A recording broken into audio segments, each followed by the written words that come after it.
everyone, and welcome to my kitchen. Today I'm going to make some elderflower cordial, a very simple recipe of elderflowers, sugar, citric acid. There's various other recipes online that you can try as well, but this is one of the simple ways of making it. So I will also post some of the pictures of how I got to this stage. I went out with a friend, had a lovely time out in the park, picked some elderflowers. I put them into some boiled water for 24 hours and I've just pulled them all out, just by hand, out of the water. So now, and I've covered it just to make sure no insects get in. That can go now. The smell is gorgeous.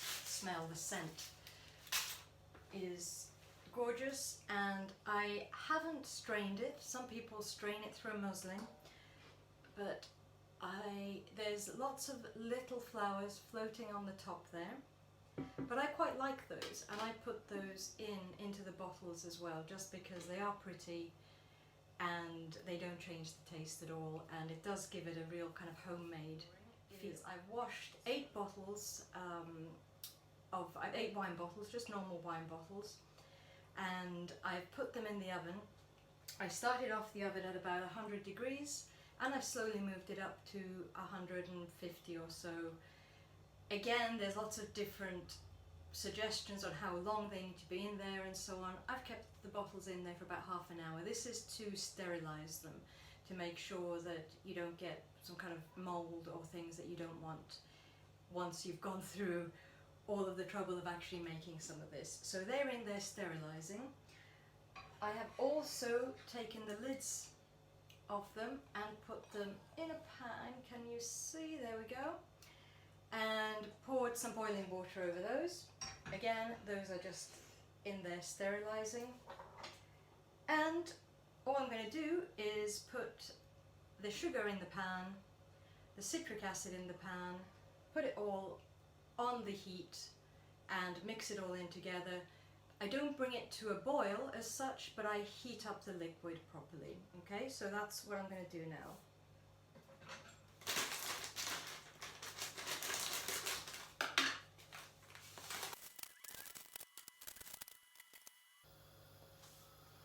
Okay, so I've put 3 kilograms of sugar in here. There's 4.5 liters of water.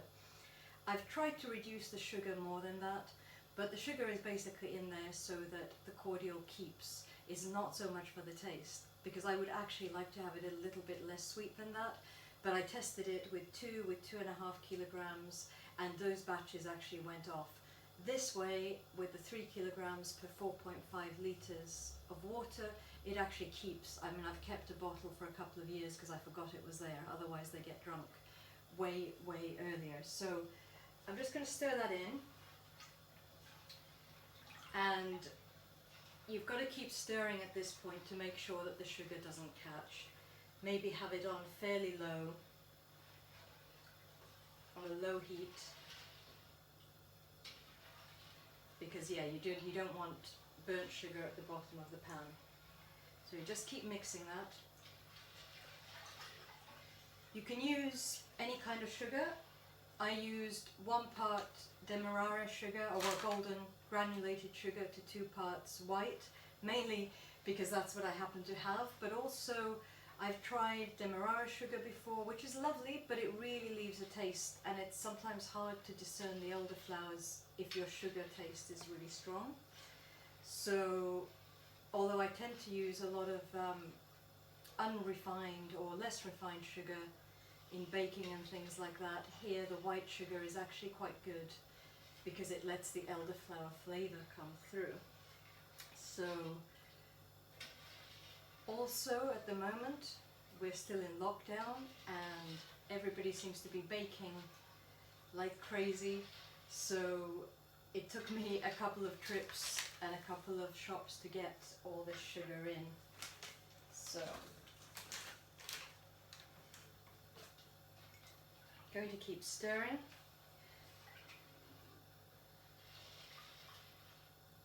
it doesn't really matter when you put the sugar, when you put the citric acid in. I kept this out just to kind of show you. That's the citric acid. I've already weighed it. That's 50 grams, which is exactly the right amount for this amount of cordial. So I'm just going to pop that straight in there and keep stirring.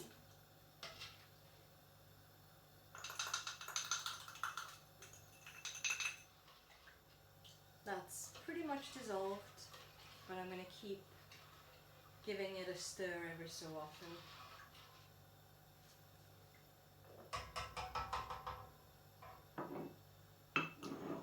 In the meanwhile, I'll take out my bottles from the oven. They've now been in there about half an hour. I've lowered the temperature a little bit as well.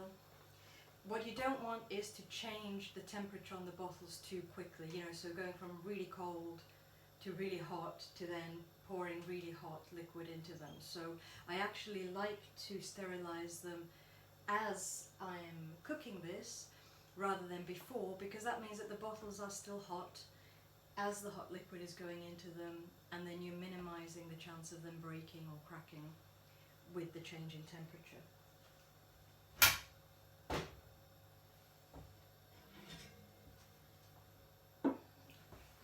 Wow, that was hot. That came straight through the glove.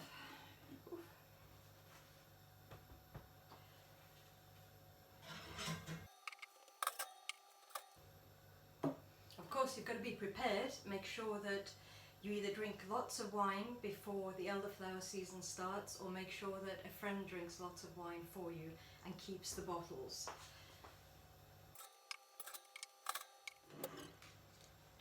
I actually don't bother taking the labels off, but you can soak them a little bit and they tend to come off relatively easily. They will also often come off in the oven.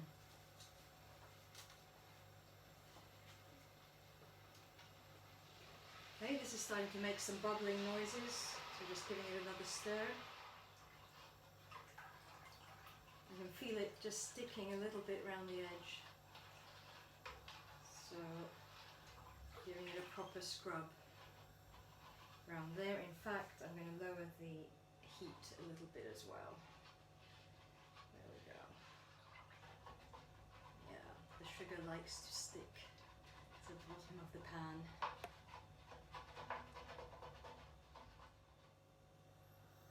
Turn the heat up a little bit. I do want this to be thoroughly hot through, with all of the sugar dissolved really well. Usually takes about 10 or 15 minutes to get it to that point.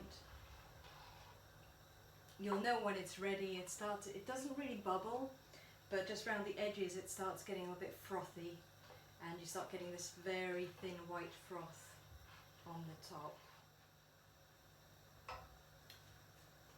Almost there. I am going to dry out the corks.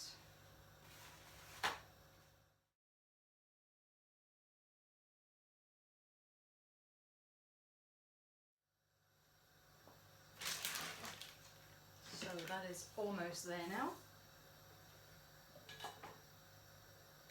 You'll need something like this to help you pour.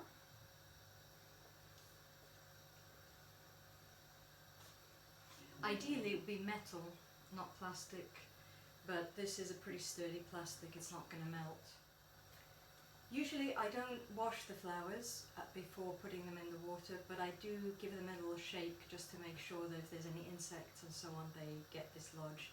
Another good trick is to leave them, I pick them and put them in a canvas bag so they can breathe, and then I put that canvas bag outside, just give it, kind of open it up, roll it out, and just give it a couple of hours, because if it does have any insects in, they tend to just get out and fly out, you know, any little bugs and stuff. So by the time I then bring them to the sink, give them a shake, there's usually very little in the way of bugs there. Okay, this is done. That's hot. It's all being dissolved through. And this is very hot.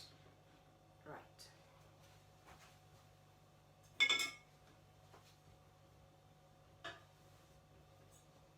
It's good to keep something like this to hand so you can handle the bottles which are still hot, and this.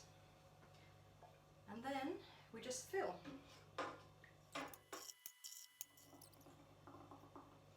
I fill the bottles I don't fill them completely full, partly because I want to be able to see what's happening inside the bottle, just in case the odd batch or whatever does go off or get any mold, which thankfully hasn't happened in a long while. Some people fill them right up, I guess, to make sure that there's no air in there, but because there is always a bit of air in there, and this seems to work for me, this is kind of what I do. I put the cork on now, but once it cools, I do tighten the cork a little bit as well. I'm just going to bring this closer to the camera. So you can see, I kind of fill it to about there. You might be able to see there's a few little flowers floating around on the top, and this one's ready and can be put aside.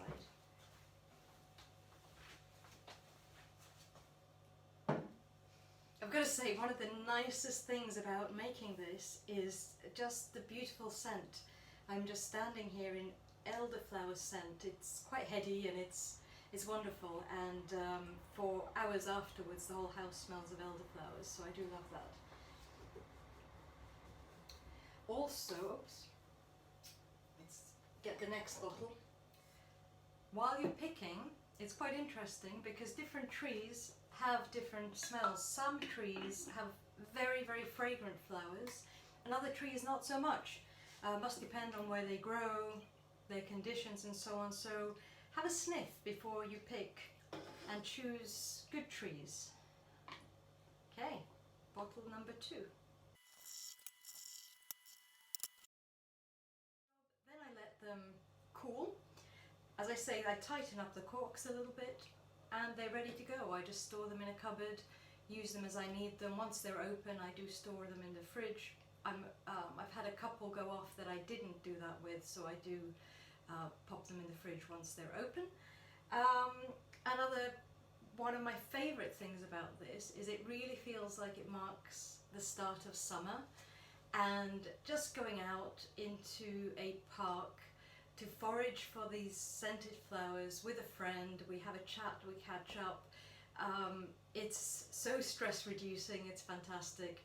Sometimes it feels like the cordial is really secondary to the actual picking of the flowers and to going out there and being, you know, with a friend. And it's twice as nice because you've made it yourself. It's twice as nice because you remember where you went this year to pick them, who you were with, the kind of stuff that you were chatting about and so on. You can't get that by buying the cordial in the shop.